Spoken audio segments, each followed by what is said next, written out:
Welcome to episode 73 of the Left Behind Game Club. This week, the team plays Wolfenstein: The New Order. You can find the Left Behind Game Club on Twitter at Left Behind Club, on Instagram at Left Behind Game Club, and you can find our Discord on our website at leftbehindgame.club. Personal recommendations are the number one way people hear about new podcasts, so if you like the Left Behind Game Club, do us a favor and send it to a friend. It really helps. Just a warning at the top, we had some slight mic issues in this episode, especially near the end of the episode, so we just want to apologize for the inconvenience, and our mic audio will definitely be better in our next episode. Let's get right into it. You're listening to the Left Behind Game Club.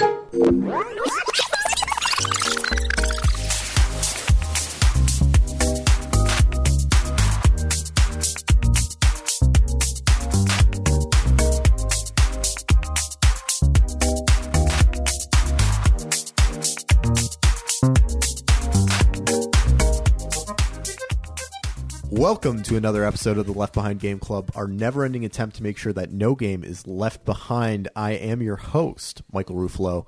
On today's episode, we're playing through 2014's classic, Wolfenstein: The New Order, developed by Machine Games, published by Bethesda.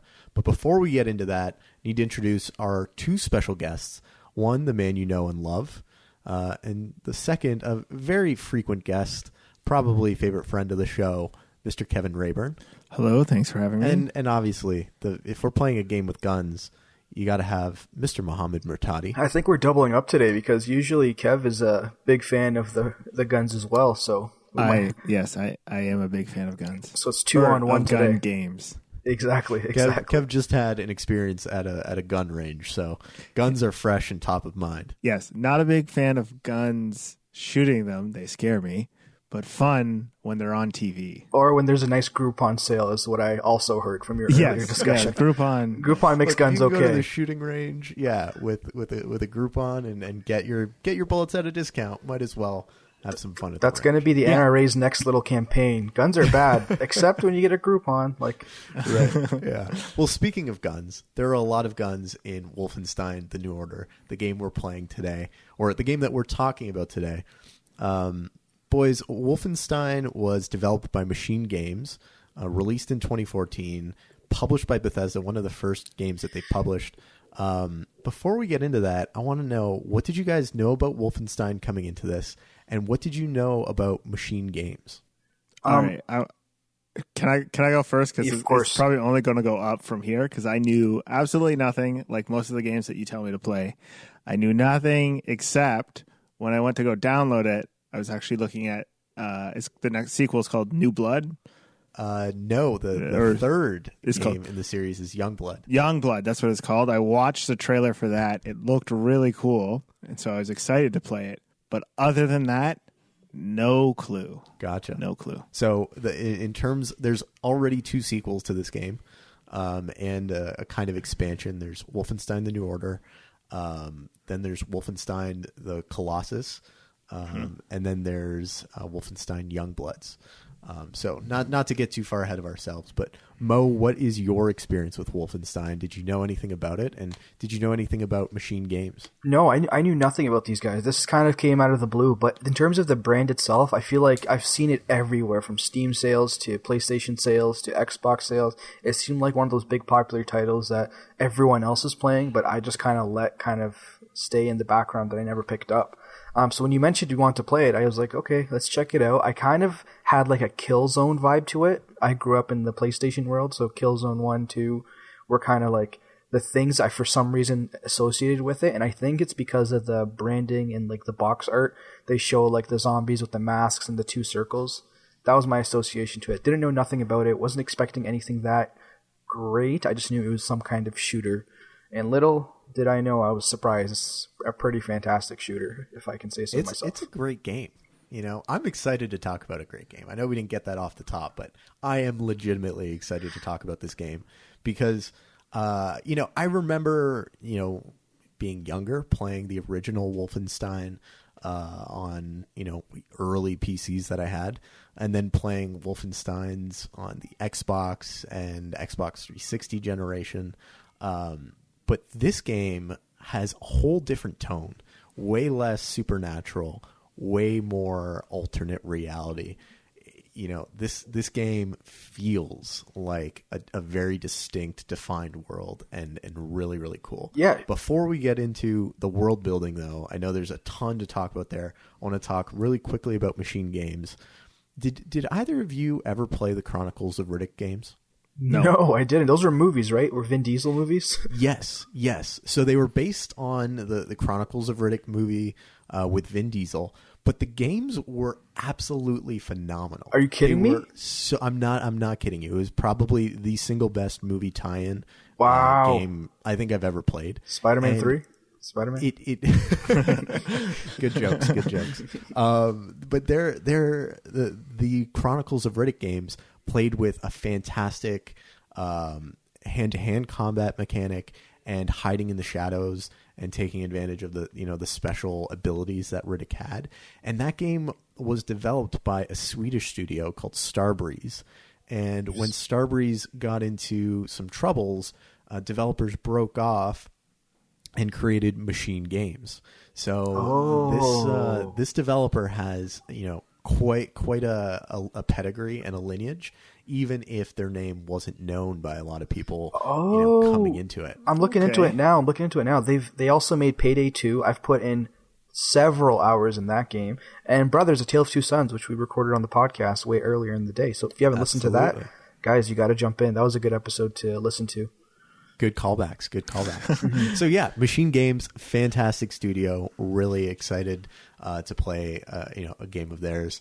Mo, tell me a little bit about what Wolfenstein is. I know I'm going directly to the guy who reads the subtitles. No, for sure. It's how I would describe it to kind of someone would be, it's like the quintessential first-person shooter that has some kind of story with it as well. We just recently played Doom, which we kind of explained as a first-person shooter, full stop. Like there's nothing else to it. It's just a run and gun, shoot some demons. Whereas I feel that Wolfenstein then kind of took it one step above, where it added a story, it added some kind of gameplay mechanics. It wasn't just a run and gun shooter where you're living in a post-apocalyptic... Actually, not even post-apocalyptic. You're living in a world if the Nazis won the war. So Hitler... Alternate reality where Hitler is in charge and you're kind of living under Nazi oppression for the rest of your time, and you're part of... You play a U.S. former soldier who's kind of didn't know what happened and realizes, holy smokes, like, I thought we won the war. No. Nazis won, and now you're trying to navigate through that as a surviving resistance fighter, I guess. William J. Blazkowicz. Yes. BJ Blazkowicz. Oh my God! Stop giggling, guys. Go on now. Sorry. So yeah, BJ Blazkowicz is the character that you play as, and Wolfenstein is, a first-person shooter. Kev, how would you describe it to people? All right. Well, I already know yours and Mo's impression of the game, and I feel like I'm missing something here. Ooh. So I'm excited to talk about the game because I feel like I definitely missed out on something. It is a first-person shooter. It's a pretty good first-person shooter. I got lost in the story a couple times, but like Mo said, you're post Nazi takeover of the world, and you're trying to take them down, kind of from the inside because no one knows who you are. Yeah, I'm very curious as to what I missed, because this game was super long, and I got lost in the narrative and stuff. Yes, yeah. Oh. And I was terrible. At it. And maybe I played on a random difficulty or a harder difficulty, because once you select the difficulty, there's your character BJ. And if you go to the easier ones, he gets more and more. He looks more and more like a baby. He's got a pacifier in his mouth at the easiest difficulty. Yeah, and if you go to the hardest one, he looks like a badass. He's just covered in blood. Yeah, crazy eyes. I went to the normal. Right. And what did you guys play it in? I played it on normal. I play every game on normal mode. Just to clarify, the actual difficulty settings were, can I play daddy? And you have a pacifier and like the baby hat on. The next one is called Don't Hurt Me. And then the medium, I think, is Bring 'em On, which is, I believe, what I played as. Yes. After That's that, what I played. Yeah, after that one, there's Do or Die, and then next one's called Call Me Terror Billy. Then the last two is I Am Death Incarnate and Mean Leben, which I don't know what the translation is, but I'm looking it up right now. It says... Thankfully, we have someone who speaks German. Is it my favorite? I don't know. Are you looking it up right now? Well, we'll find out. We'll find out when he looks it up. But I definitely should have played it on the easiest difficulty because I thought I was halfway through the game and the title sequence started. There is a delayed title sequence in this game. So you play through kind of, you're in the war, and then you go through a bunch of killing of Nazis, and you end up blowing up out of a building, and you get knocked out and fall into the water, and then the title goes, and that's kind of the setup. You're knocked out and paralyzed for about 11 to 14 years, somewhere around there. It's a long time. A long time. I think you come back in the 60s. Yes, and it's already Nazi Germany. Nazi world. Yeah. Yes, they took on the world and they won. Yeah, and then they take over the moon. Spoilers. Yeah. I mean, what else can you take over after you take over the world? Right. And then you just have to kind of deal with everything that is a Nazi world. It's essentially you when you start off, you are kind of trying to fight the Nazis. You get blown out of the building, you're all unconscious, and that's when you get sent to the insane asylum because you seem to have lost your mind or you have no consciousness whatsoever, and you kind of are in the first little bit in almost like a daze. You don't know what's going on. It shows the time just passing, years and years go by, and all of a sudden Nazis come in taking care of you. Yeah, there's a woman taking care of you. Her family, I think, runs the asylum itself, like her mom and her dad, and she's kind of always feeding you every day, giving you your medicine, and you see her, and that's the only thing you're aware of until in the end you realize this hospital is being shut down by the Germans, and they start shooting and murdering everyone in the hospital, the patients, and the last very second, you for some reason snap to, just like Willy Wonka's uncle, or what's his name? What's that Grandpa one? Joe. Grandpa Joe. You're like, okay, exactly. He's not collecting disability anymore. So this guy all of a sudden is like, okay, I don't want to get this handout anymore. I'm going to try to defend myself, and you take down the whole hospital filled with Nazis. I don't know where that comes from, but I enjoyed it every minute. You haven't bent your arms or legs in 14 years, but you're able to jump and slide and fire a gun. It's amazing how little your muscles dystrophy when you're built like a tank. No, it's like when you're going into military training. It's like you can't underestimate the power of freedom. Once you believe in it. Just think how strong he must have been before his muscles atrophied. That's true. Exactly. Right? Amazing. That's Amazing. True. So you end up fighting your way through the compound, the house, the hospital that you're being kept at. And I think that's when you ultimately meet Anya. Yes. And Anya is kind of your love interest in the game. You develop that strong connection as she was staring deeply into your eyes every day when she took care of you. You staring deeply back into hers. It's it's like a Jared Sparks novel. I think that's the guy who wrote the Notebook. Nicholas Sparks. Nicholas Sparks, yeah. Okay, yeah. Jacob's going to fix that in post. Hey, it's Jacob. No, I won't fix that in post. You should know who Nicholas Sparks is. I'm very upset.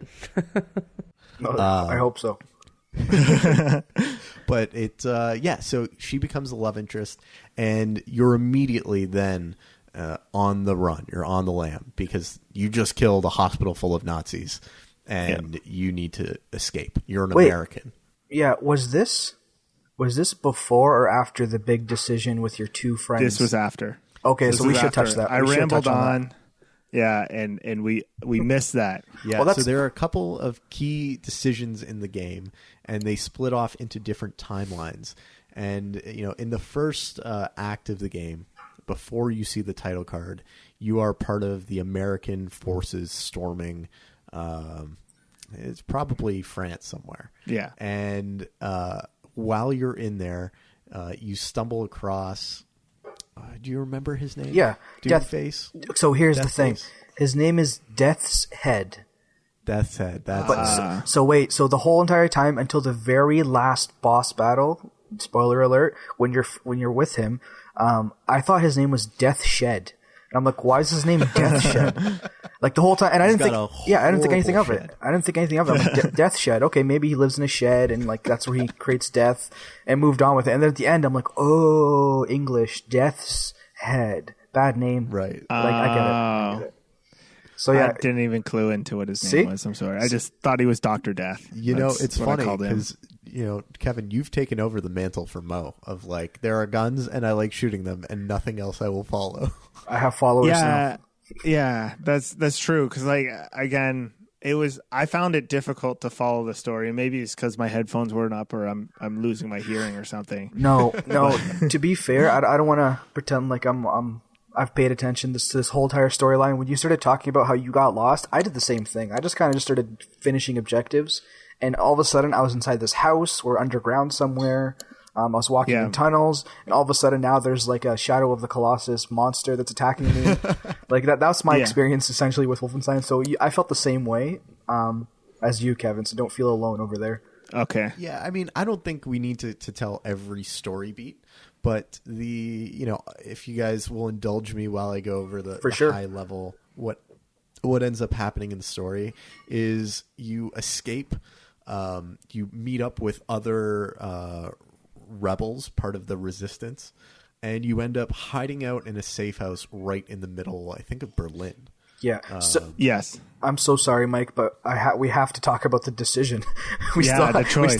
Essentially, when you're in Death Shed's compound, which is where you were talking about, Mike, you're kind of in this warehouse / place where they're doing like special operations on people to make them into like cyborg super soldiers kind of thing. Like, and that's the you ultimately have to fight. Yeah, exactly. And then the Nazi leader that's doing all this, his name is Death's Head. That's why we were talking about that.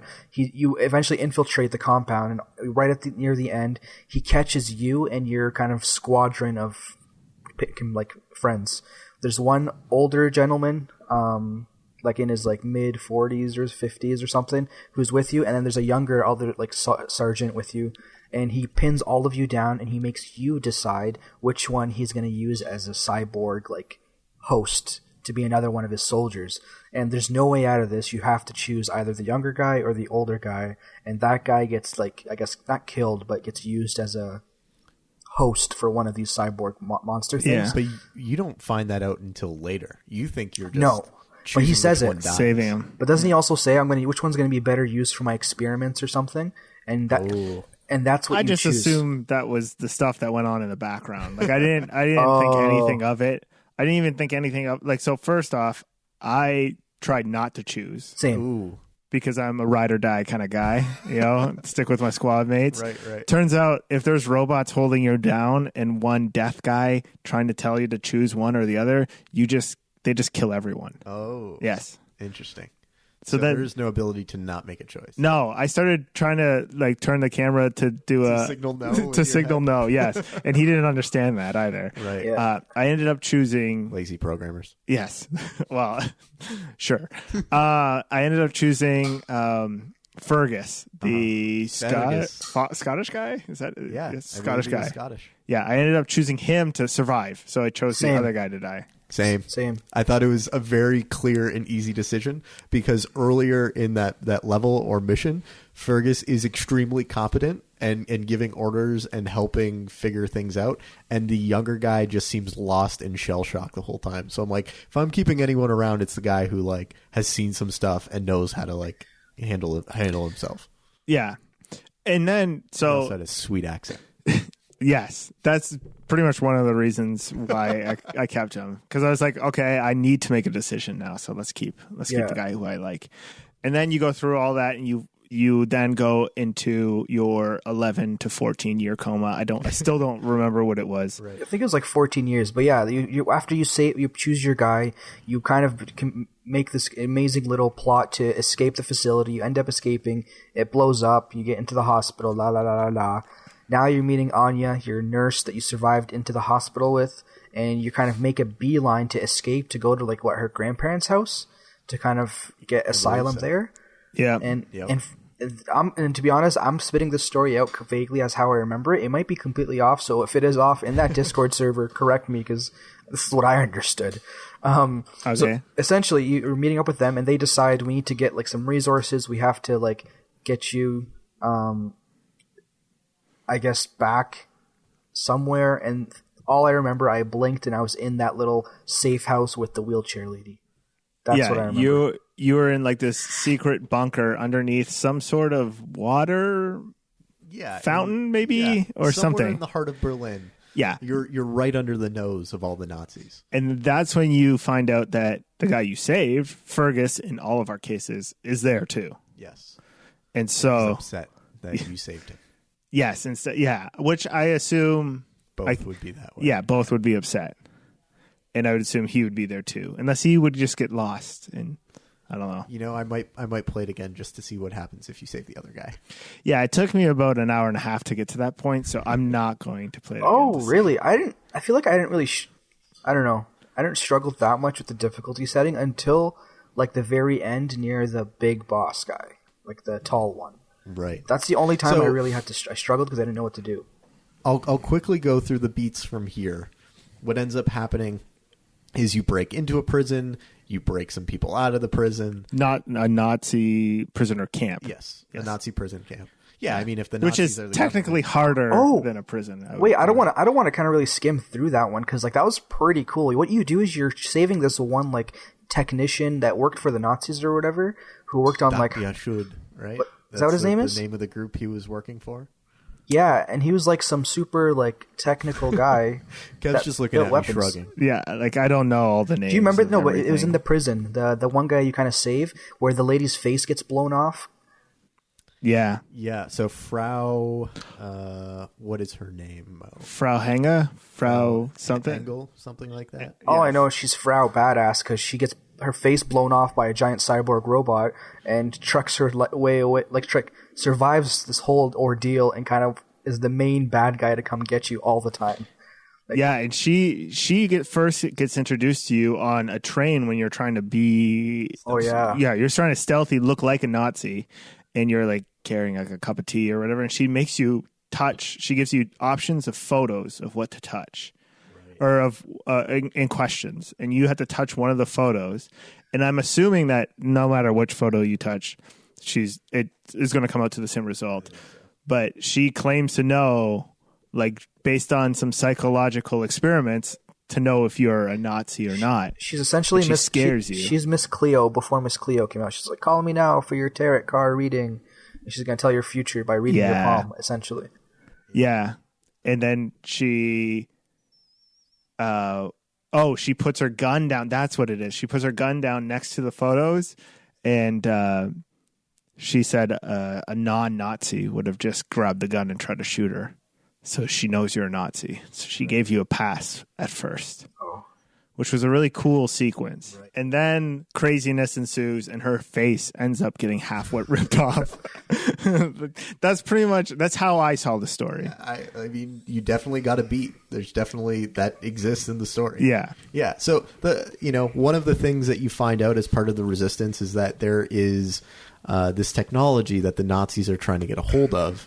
This ancient, which you come to find out is ancient Jewish technology from a religious order called the Da'at Yichud or Da'at Yichud, something like that. Yeah. And so you break into a prison to break, I believe his name's Set, and you break him out.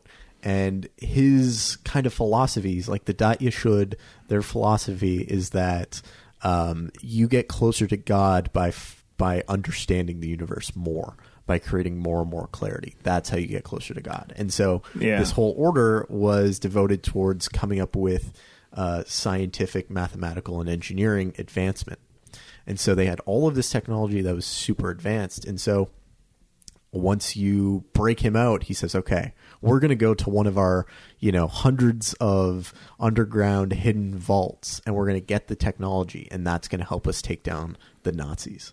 Yeah. And so you go on this quest with a submarine to go and to the bottom of the ocean and find this mystical technology that allows one of the members in your group who's confined to a wheelchair to suddenly stand up and walk again as like an exoskeleton. Yeah, if you think you're just playing like a regular Nazi game, you're not. This takes turns that you don't even see coming. Like This is like national treasure type stuff. Like, or what's the one with the button that turns into like floating? It doesn't matter. It like takes weird turns where I thought at some points I was like, do I need to finish the game to talk about it? And then within the next 20 minutes, I was like, yeah, I would have looked like an idiot. Yeah, I think you hit it right on the head, Kev, because I thought the same thing. And it's one of the reasons why I never really played it, because I was like, okay, it's just a zombie shooter. It's going to be just basic, like nothing going on. But you're right. Like there's weird weapons. I think maybe we'll get into it later, but that laser weapon where you can like cut areas of a fence perfectly, that was for some reason super satisfying, knowing no matter how I cut it, cool. That's exactly this. And to explain it, you essentially have a plasma cutter in terms of like a cannon gun that converts into a gun and a wire cutter. And if you're up in front of like a wire fence, you can precisely cut a hole that you want to either go through it or access something, and it's super satisfying. Such a cool weapon. It is very satisfying. I felt like, the one game on Mario Party where you have to draw the shape in the rock the correct way, and then the rock would explode? No, I don't know. Okay, whatever. But I trust you it exists. Okay. I would draw the shape in the fence or whatever and try to walk through it, and 9 times out of 10, I wouldn't be able to walk through it. I had to back up, cut a little more. Yeah. Damn, yeah. You're just riding the struggle bus this whole game. It was terrible. I was terrible at this game. I could tell you were terrible at it because I went over to Kev's house to work on a project with Kev's fiance, and the only thing I could hear was Kev huffing and puffing and swearing under his breath every time he died. It was annoying. It was annoying until about 75% through the game, where I realized there was this one building you're supposed to go into. In every like giant room, there's another one of these giant robots, and then they keep getting bigger and bigger. And I would keep running in and dying. I realized that let me just hold corners. And sometimes the whatever they're called, NPCs, wouldn't react. So I'd just start shooting them without them reacting to even getting shot and killing them. And so I had to kind of cheat my way through to beat everything kind of the first or second go. But before that, it was taking me 6 or 7 goes on every single mission. That's rough. Yes. And so I feel like I'm missing something. I mean, I don't know. I've seen you play shooters before. Sometimes you're godlike. Sometimes, you're riding the struggle bus. Yeah, I mean, I think this was just a harder game for you. Maybe what I would say though is I think the mechanics in this game were really good. Like you have the ability to peek out of a corner. You have the ability to dual wield or single wield. Each gun has multiple different like shooting styles. Yeah. So I thought it was super cool. That was pretty cool, the multiple shooting styles, because there were some plasma guns that were also snipers, and the shotgun was not only a shotgun, there was a shotgun bullet that would deflect off of walls and stuff like that. That was pretty cool. Ricochet, yeah. Ricochet shot. I did like all the guns and all that, but first I didn't know that you break the boxes for ammo. So I didn't have enough ammo most of the time. That's super rough. That's probably where most of your issues came from. I totally know the moment when I said, Kev, why don't you just break those boxes? He's like, what? Yeah. Because I realized there was stuff in the boxes when after a fight I was going around, I'm like, where did all this ammo come from? But I didn't realize I could break the boxes. Right. I think they show you that in the tutorial. I don't know, because I might have missed it until like midway through too. And then one mission I realized, I'm like, let me just hit this box, maybe it'll open, and it was like a eureka. I'm like, oh my god, why didn't I connect the two? So yeah. I missed it. The thing that I only figured out later in the game is that even the metal boxes can be cut open. Wire cut, right? Yeah, exactly. The laser gun works wonders. That was definitely near the end of the game when I did those ones, in particular in the final battle, where you needed to stock up on weapons because you're like empty. I had to go through that. Yeah. And a lot of times the wire cut boxes had big things like armor or like a full box of ammo. Like there was always something significant in the wire cut stuff. Or those grenades that the Nazis had. You know, those ones with the handle. The Tesla grenades? They're called Tesla grenades, yes, in the game. Yeah. I don't know what they're actually. Like, they're always in Nazi games. They're always those ones with the giant handle that you can. Right, they're not a grenades. grenade. Yeah. It's like a Gears of War grenade. Yeah. I thought the guns in this game were a ton of fun to shoot and really useful. And what I especially appreciated is that there was no one perfect gun. It was all dependent upon the situation. So if you were just trying to use one gun the whole way through, you were running into some issues. But if you were like willing to switch, Kev's giving me a smile. Like, yeah, I don't. Use one gun all the way through. The thing is, like, okay, I guess I didn't like know when to switch or whatever. And I always thought when we got to like those bigger bosses that there was going to be something other than just shoot them a bunch of times to kill them. Right? Like the first two that you jump on their head. I don't think it's a Mario joke. Okay. Like the first one, you had to like throw a grenade at them and shoot their back. Right? I was like, okay, sweet, figured out that puzzle. But then the next time we faced something big like that, it was just get on a chain gun and shoot them a bunch of times. Yeah. And so I'm standing around trying to figure out whether they're going to charge at me and stop and turn around or something like that. And I'm just dying. Multiple times. Did you use cover and the auto heal mechanic? What's the auto? So auto heal if mechanic? you take some damage and you hide, your health will go back up to a certain interval. Yeah, in intervals of 20. Exactly. Yes, so I figured that out. What I would do frequently is poke my head out, get the majority of shots off on someone. Even if I took a little damage, it was fine. I would just poke back, wait for my health to go back up, and then rinse and repeat. Yeah, until you like accidentally stay out there for too long, and then you're down to 70 health, and like you're up to 80. Yeah. And so I tried that. I think I'm just not patient enough. Right, you gotta have some chill. Yes, I'm just not patient enough. I just want to kill the robots. Kill Nazis, I get it. Yeah, and so. Yeah, that might have been part of my struggle as well. Yeah, I think too. There's some specific bad guys that were harder than the others. I think the ones that carried the shotguns, they were like armored up. You almost had to take off their armor first to do damage. For me, I did kind of a mix of what Mike did and what you did. I'd peek my head, kind of see what's the most dangerous thing, and kind of plan my course of action. Like, okay, those big giant walking mechs, they're not going to chase you everywhere. So you can not have to worry about them. You can kind of draw out the smaller guys or the armored guys, deal with them one-on-one like in a hallway where it's just you versus them, not 14 people shooting you from different directions. And that's kind of how I navigated through most of the chaos. But actually, now that I think about it, it wasn't smooth sailing. Like, I definitely died in certain parts where I got overwhelmed and didn't know everyone that was in the big room. So I kind of like that, where it wasn't just grunt after grunt wave after grunt wave. It was essentially, here's your puzzle. There's 3 super soldiers. There's 4 regular people and 1 walking mech in certain awkward areas. Figure out how to take them down to proceed, kind of thing. I completely agree. The one arena that sticks out in my mind the most is the one where you need to steal the train with the warhead on it that will then allow you to sneak onto the U-boat.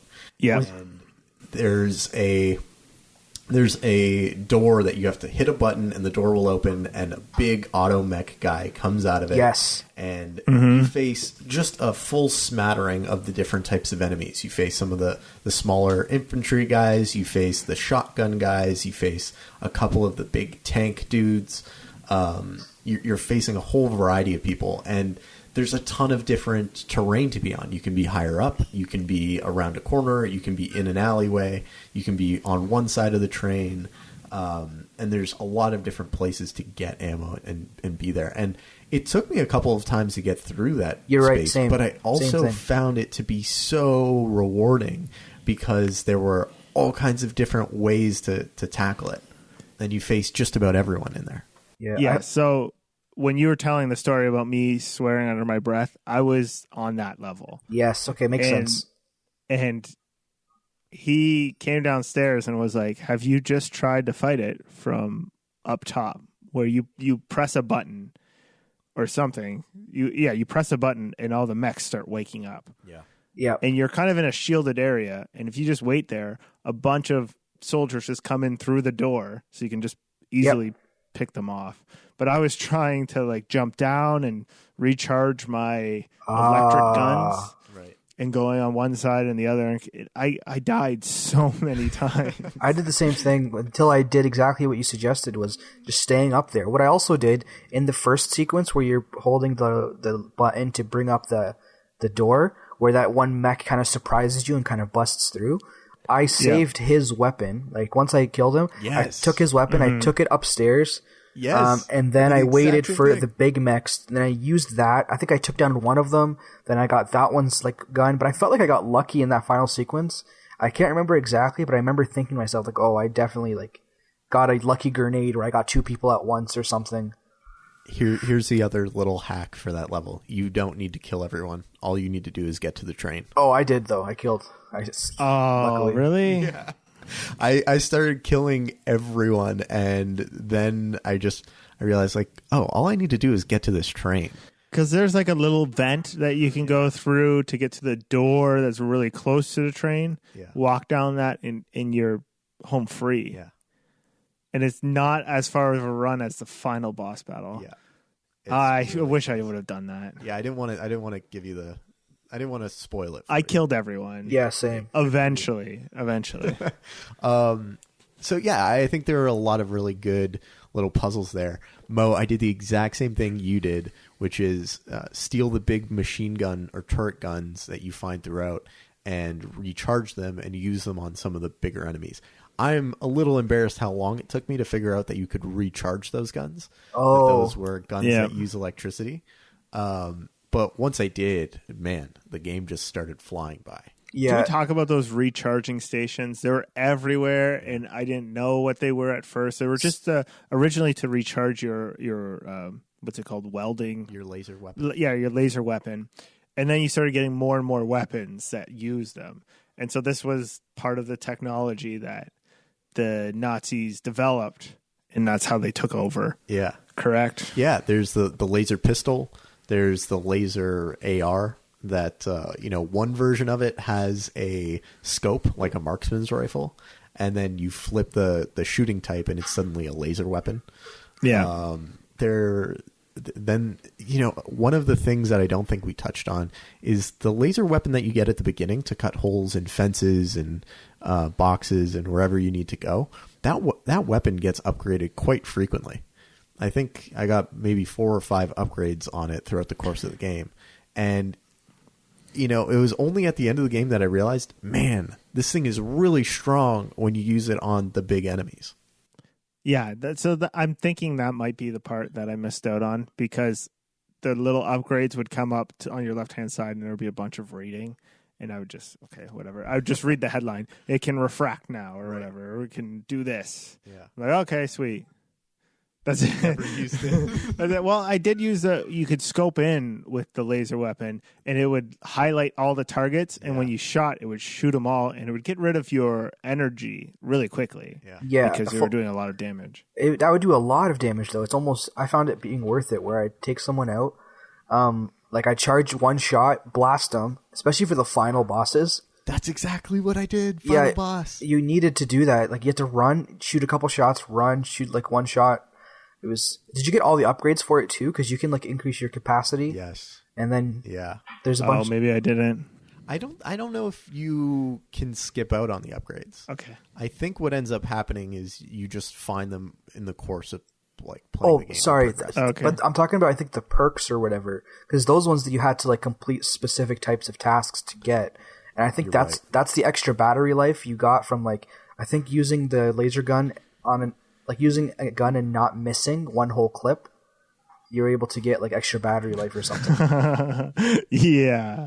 I don't think I got that perk. No, I definitely, it would have taken me a long time to do that. What about one last thing, Kev, about like strategy and stuff was, you know how like you'd enter like a giant room and you'll say there's 2 like lieutenants or whatever to take out so the alarm doesn't go off. Did you prioritize them, or did you just kind of empty your clips?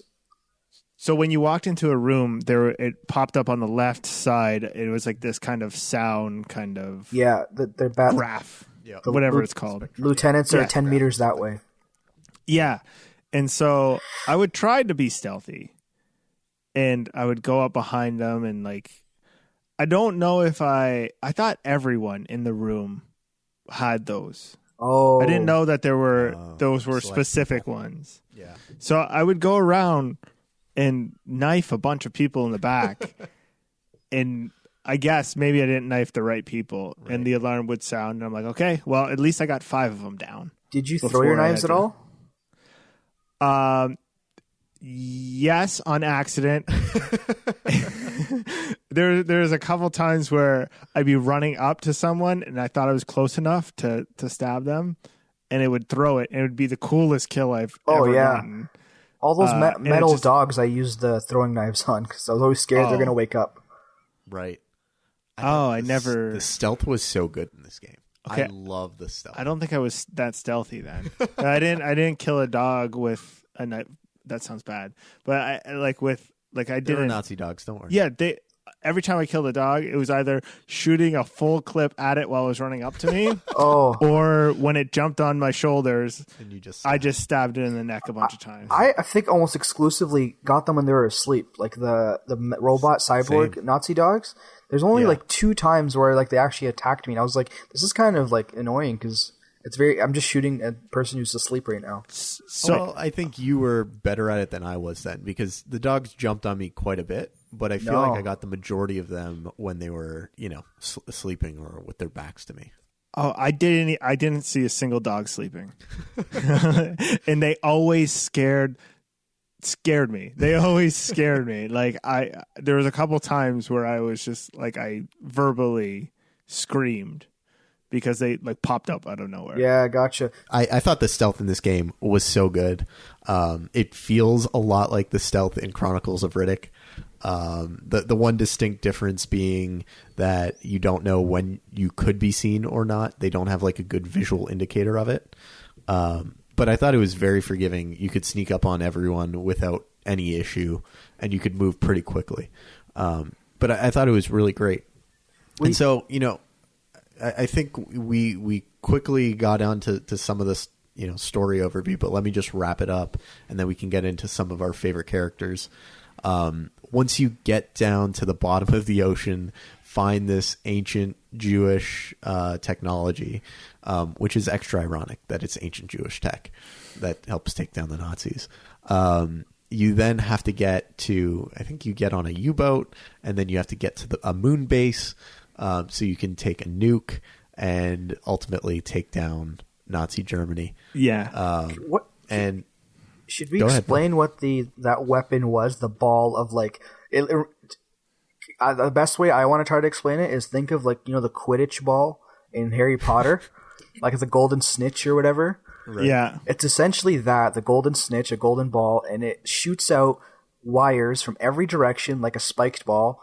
And whatever they touch, they permanently hold on to, and then it rotates rapidly and just destroys everything. So the perfect example of this use case would be going into a building if you want to break the wall, kind of like in Lord of the Rings 2, when they're trying to barge through Helm's Deep. All you have known. I knew I had to do it because it was the perfect use. All you do is you throw this golden snitch, it grabs every corner of the wall, every building, and just destroys it so you get access to it. There are a lot of fandoms that are upset with you right now, Mo. No, we're mixing everything. We're crossing lines. The snitch, though, it wasn't handheld. It was the size of a person. It was gigantic, and it was defied all laws of physics that possibly we understand right now. It's ancient Jewish mystical science technology. Just go with it. Gotcha. But yeah, so you end up, I think riding the nuke down and coming back from the moon. And how does the game end, boys? So, I mean, Mo, do you want to take this or? I'll try to do the first step. First step is I do not want to skip over the giant Metal Gear / walking Shadow of the Colossus super mega boss. Yeah, so essentially, all the bosses you've essentially fought were just like mechs that are maybe the size of like 15 feet tall or 20 feet tall, things like that. And then you're in this giant open battle arena where you're walking around and you realize the Nazis have developed this super walking mech that's the size of like a 50-story building with 4 legs. It's kind of like a lobster clawed thing that shoots rockets and bullets and all that stuff. And all I remember from the point of the story was take it down because it's taking you down. If you guys have any more information on it, that's all I pretty much had on it at this point. Yeah, so I found that it was the easiest one to figure out how to take it down. I didn't. Okay. Because, well, I guess I'll go back to my issues with I didn't know if I should just shoot all the bigger bosses or if there was something that I needed to do, like get behind them and shoot. But the fact that the arena that you're in there was these Super Mario tunnels that kind of made a square around everything, and in those tunnels there were those charging stations. Yeah. So I was like, well, obviously I need to use this gun now. And then Fergus, our buddy that we saved, was telling us what to do. He was like, shoot the cannons or whatever. Yeah, I eventually kind of connected the two. But my issue was actually the first part, obviously you shoot out his rocket launcher pods or whatever, and then he exposes his core, which is essentially the center of his body. I think I could never get to it in time and shoot before it would like stomp me out or whatever, because whenever it stomps on you, for me it was almost like an instant kill, because I've already dropped down to like 80 health out of my 100 and no armor, so it took me like at least a dozen times to finally get a couple good shots underneath and take the whole thing down. Maybe I struggled more than the average Joe though. So I found that too, that like most of the times where I had it expose the bottom of it and you had to run right underneath it to shoot it, I was too far away, so I would try to bait him in, and like he would destroy the tunnels, but not enough of the tunnels to actually have a shot at you if you stayed in kind of the rim part of it. Yeah. And so I'd get him to come close and then shoot him. And then to Mike's point before, I use the regenerative health to help me through that level.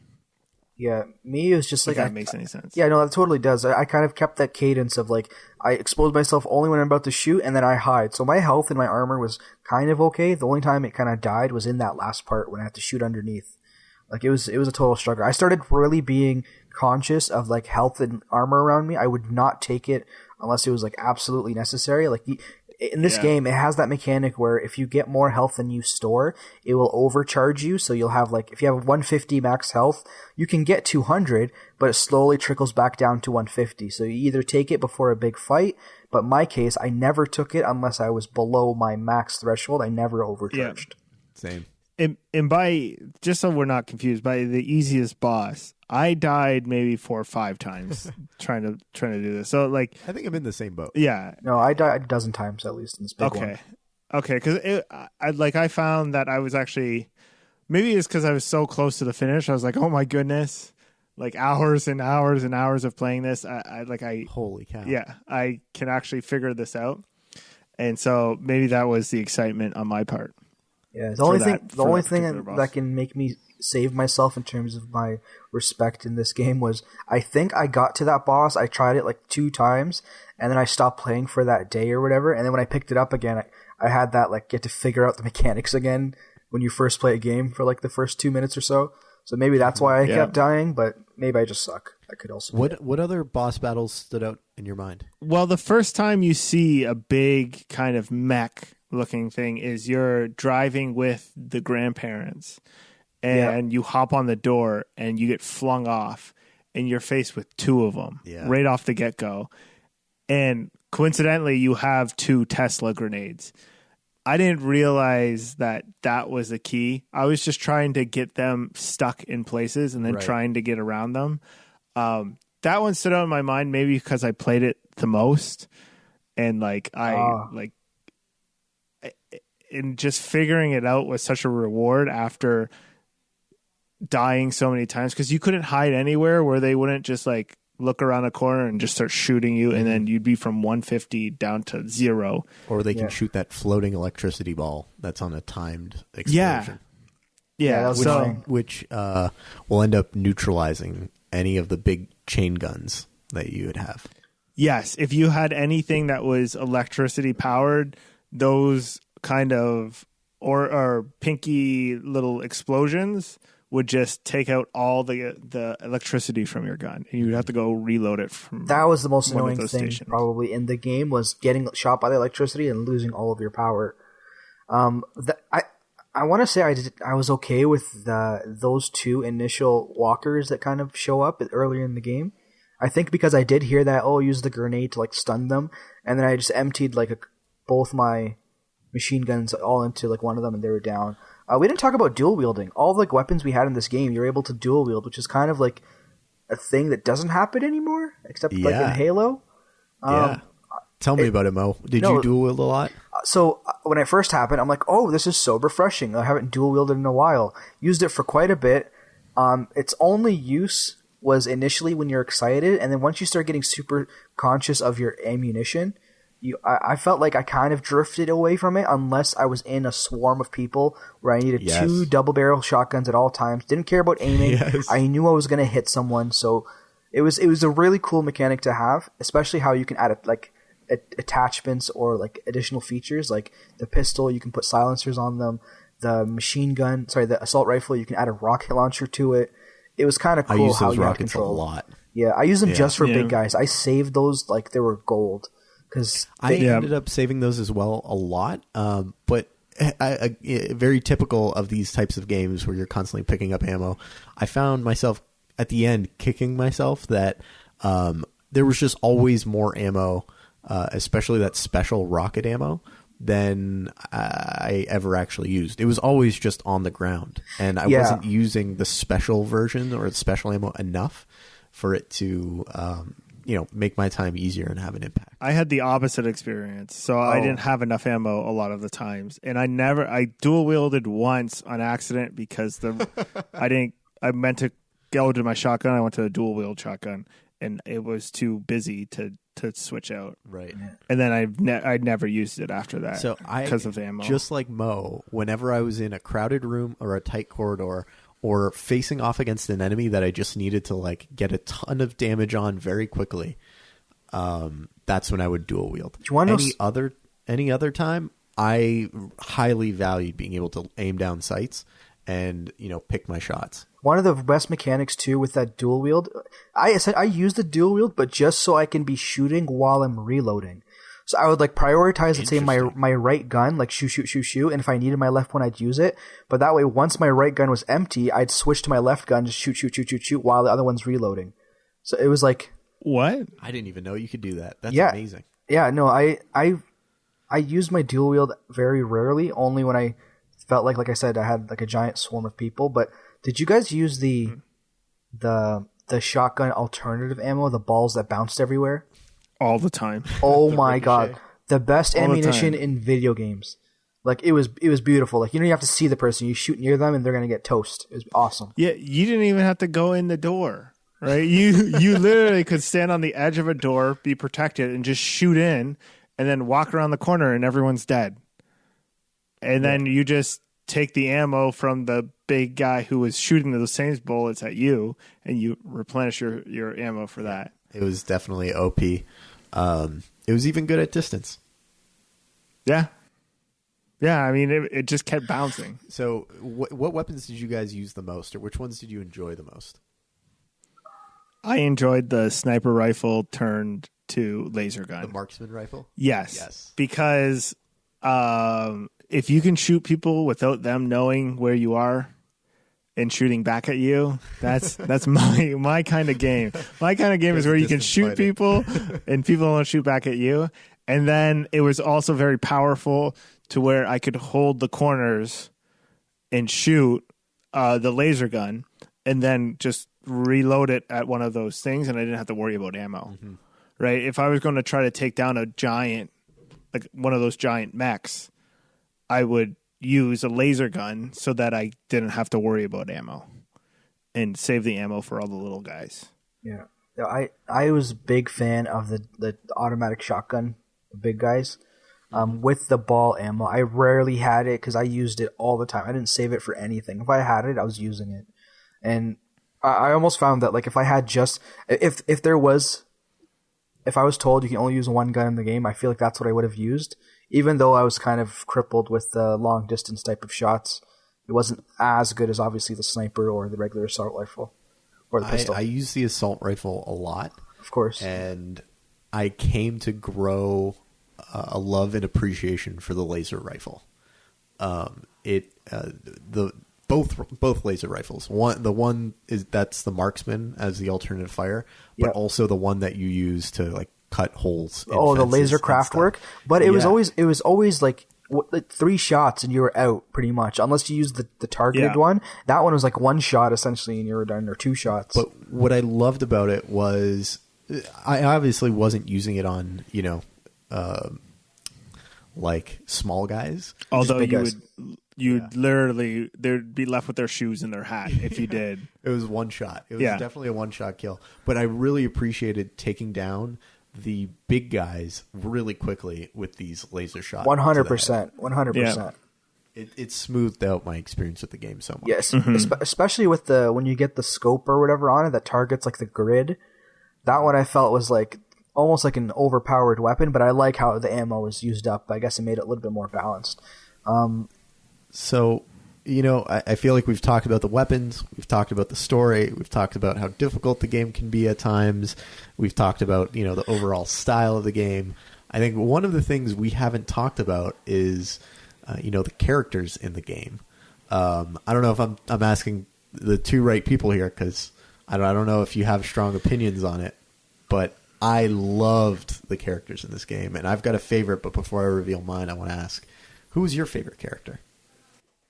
I'm gonna be the wild card here. I actually like Deathshed, or Death's Head. we don't see him that much, but like I felt like, I don't want to call it the voice acting, or because it seemed like even like the animation of him made it believable that he was this evil, corrupt villain who's mutating humans and loving it as a passion, has no empathy for anyone or anything besides like his work, and is always kind of held in high regard. I also like in the final battle how he was essentially another walking mech himself.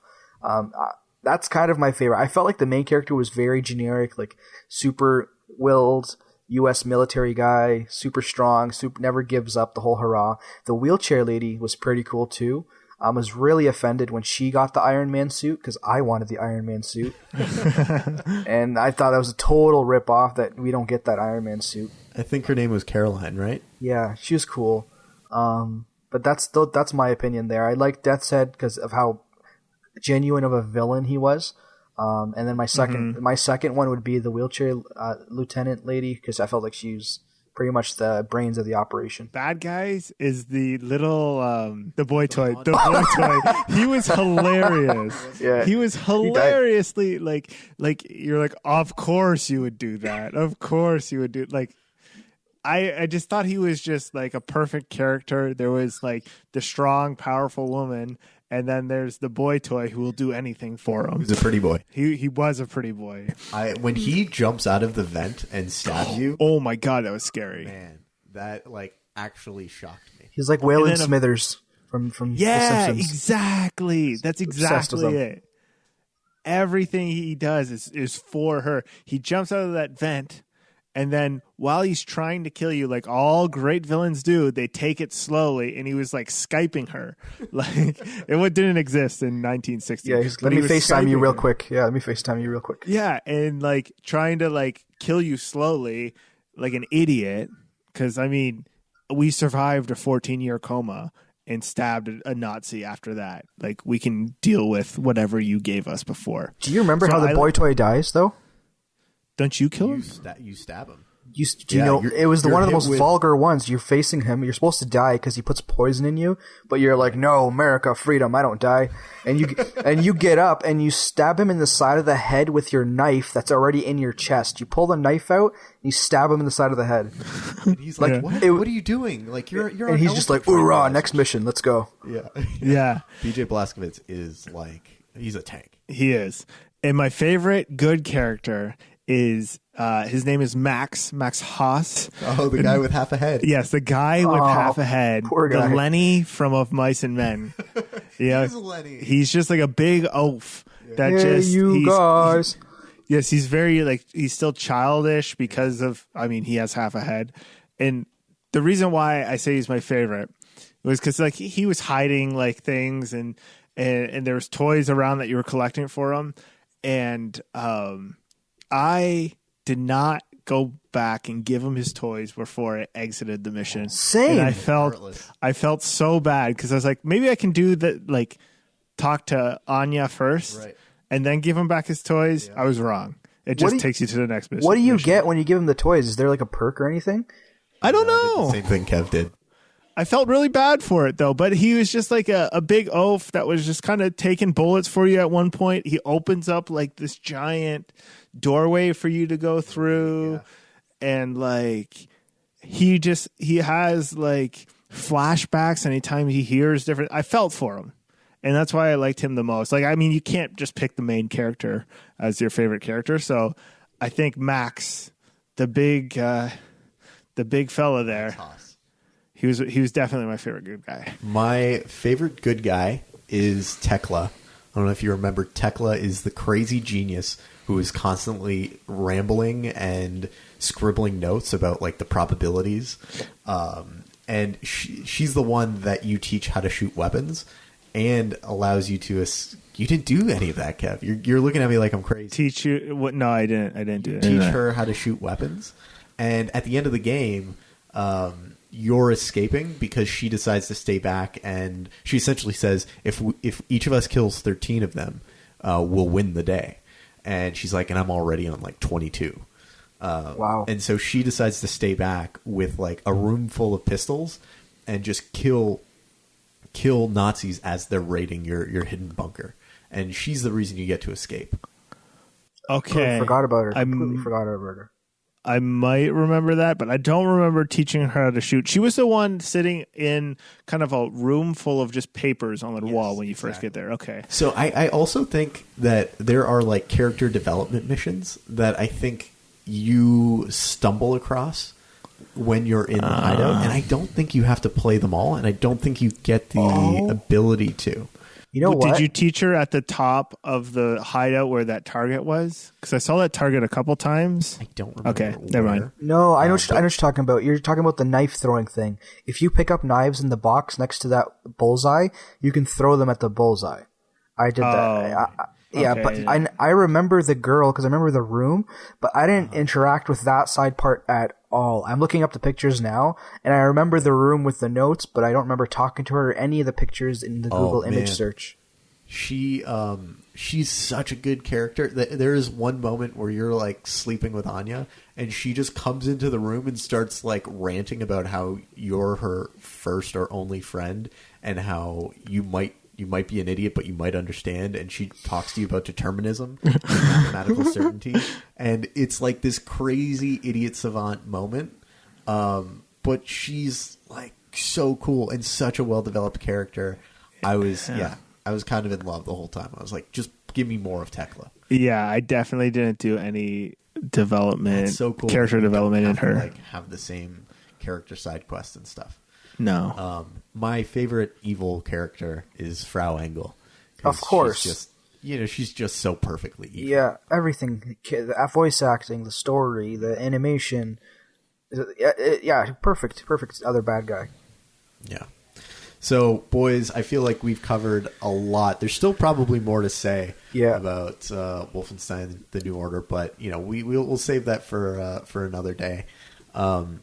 You want to give me your closing thoughts? What are your overall impressions and feelings about Wolfenstein: The New Order? So I kind of laid it out there already. It was a very long game for me. There were very cool aspects of it, but I sucked at it. I feel like I can't even give it a good review because I was so terrible at the game that the enjoyment level was not what it should have been. I didn't give it my best shot, I guess. The story was really cool. I think at one point I asked you, has there been any directors who directed video games or video game directors who directed movies, and you're like, yes, there have been. Let's save it for the podcast. And you didn't want to tell me anything about that because I thought the story was pretty cool from the parts that I did catch. I guess I did miss out on a lot of other development story lines and all that. Overall, it's a good game. I will probably play it again in 2 years and have a different perspective on it. And I guess the only other takeaway is I watched a trailer for the newest one and it looks super, super exciting to play. Like I'm super, super excited to play it. So I will be playing the next one. I don't think I gave it enough of a go to give it a good review. It's tough playing it with time pressure and feeling like you have to get through it and all that. I think that's what I was going to jump on to, and I'll kind of go through mine. I actually played the next one, the new Colossus, which is I think the direct sequel. It is to Mo, this one that we just played. You don't even know how difficult it was for me to hold off after playing the New Order to I actually started it. I started the new Colossus. That's why I got a little confused earlier on. I only maybe put like 20 minutes in, so like I don't know much of it. But let's just say it kind of picks up the same like energy of the New Order, but it just makes it look better and just more better mechanics, I guess. So my opinion of the game, I thought it was great. Like the story was cool, mechanics were great. It was a shooter, so of course I'm all in kind of there. It was one of those like when we reviewed Doom, we said like it was a shooter. It delivers exactly what you asked for, just a shooter, not really a story. It's over the top. This one, I was expecting a shooter, and I think I got a little bit more than just a shooter. Cool storyline, cool voice acting. I'm into the series. I understand the hype. It's not the best game of all time. It's not the best shooter of all time, but I definitely put it up there as like if someone said, I just want to play one shooter, what should I do? This one could be a recommendation that no one will really walk away from and say, it wasn't that great. The shooting sucked or the story didn't make sense or whatever. You have fun playing this game, and what are games for? They're for having fun. I think this one delivered that. Mo, you don't know how shell-shocked I am that you love the story of this, that you like tuned into it. I think that says everything about the game.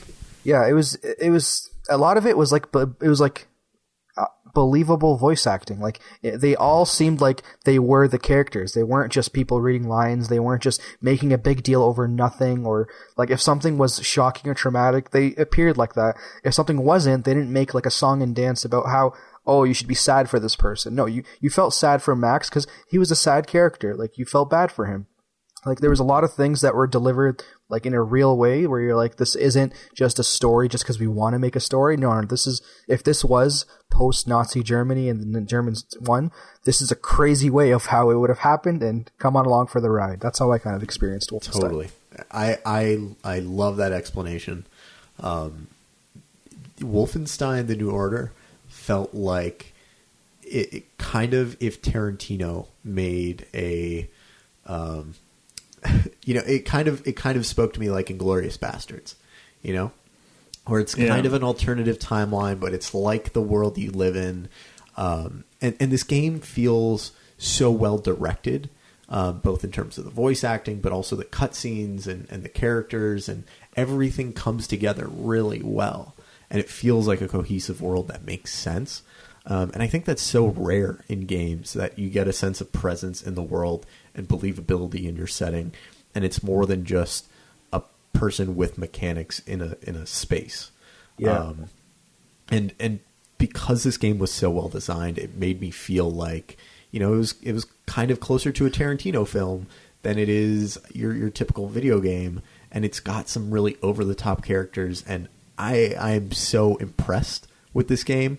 Like I said, it took every bit of self-control and restraint to not play the old Colossus and start muddling with my memories of the games and understanding what comes next. So I would wholeheartedly recommend this game to just about anyone, especially because it's on Game Pass. I know the next game I'm hopping into is the old Colossus to see where the story goes. I want to say something super hilarious, Mike. I'm almost certain for the entire podcast you've said Wolfenstein the old Colossus and then Wolfenstein I think Old Blood. Well, it's Wolfenstein, I think so, or something like, or there was like a confusion. Old Blood is the like expansion on the New Order, and it's a prequel. And then Youngblood is the third game in the series that just came out. Thank goodness. 'Cause I was like, I think it's the opposite. Awesome. Yeah, so there's Wolfenstein 2, The New Colossus, which is the sequel to this one. Then there's Wolfenstein Youngblood, which you just explained. Wait, the New Colossus or Old Colossus? The New Colossus. That's why I was kind of giggling. I was like, I screwed it up. Yeah, but whatever. The New Colossus, the Youngblood, new and old. It's still a great game. Well, you know, I think you get what I'm talking about, even if I'm 100%. Mixing up the titles of the game. I would wholeheartedly recommend it, and I can't wait to hop in and play. Boys, I feel like that is a really good discussion about Wolfenstein: The New Order. I nailed the title on that one. There we go. If the people can find you anywhere to share their thoughts on the game and find you and talk about it, Kev, where can the people find you? The Left Behind Game Club on Instagram. Okay. At Left Behind Game Club. And also the Discord server? Also the Discord server. Use Kev Question if you want to ask me a question. That harkens back to an old blog that Kevin and I used to run, Kev's Queries. Mo, where can the people find you at? I just want to say that now everyone's going to at the Left Behind Game Club on Instagram thinking they're talking to Kev, so you started this. Oh, sorry. No. I'm just kidding. No. It's fine. You can find the Left Behind Game Club at the Left Behind Game Club on Instagram. Yeah. I just wanted to plug instead of plugging myself, plug the podcast. Very selfless of you. You're a man of the people, And for myself, you can find me at Murtadi on all social media platforms. I'm also hanging around that Discord server asking for everyone's opinion on what game I should buy. And is Game Pass the way to go? Is it Game Pass Ultimate? So join it just to help me out, because I never know what to do in the worlds of gaming, even though I talk like I know what's going on. Mo's a new Xbox owner. Yeah, I just jumped into the world, and I'm playing everything. So that's where you can find me. You can find more of these podcast episodes at leftbehindgame.club. We have the whole catalog there as well, or iTunes or any platform that you're listening to. Mike, where can the fine folks find you? You can find me at Ruffolo on most social places online. And you can also find me hanging out in the Discord server whenever I have a minute. Life's been pretty crazy lately, but I do like to hop in, talk about hot new deals, and see what everyone's playing. So feel free to hop in. You can go to leftbehindgame.club or leftbehindgameclub.com. There's a big fat button in the middle of the website. It'll take you right into the Discord server. And that, my friends, is one less game left behind.